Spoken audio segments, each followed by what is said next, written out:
প্রিয় দেশবাসীর সকল ছাত্রছাত্রী যারা কোটা সংস্কারের আন্দোলনে নেমেছেন, আপনাদের বলছি আপনারা কিছুদিন ধৈর্য ধরুন। মাননীয় প্রধানমন্ত্রী শেখ হাসিনা আমাদের জানিয়েছেন যে কোটা বাদ দিয়ে দেবে, কোটা থাকবে না। এটা সর্বোচ্চ আদালতের রায় হওয়া পর্যন্ত আপনারা অপেক্ষা করুন। আবু সাইদের মতো যেন আর কেউ মরতে না হয়, সেই দিক চিন্তা করে আপনারা আন্দোলনটাকে সাময়িক বন্ধ রাখুন। আন্দোলনে মানুষ মারা যাচ্ছে, আন্দোলনকারী অনেকেই মারা যাচ্ছে। যারা মারা যাচ্ছে তাদের পরিবার বুঝে কত কষ্ট।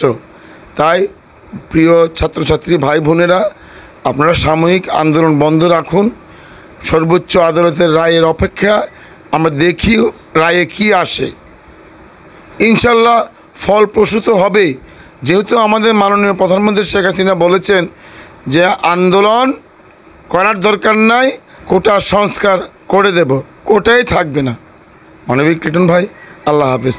সকলে শান্ত হন।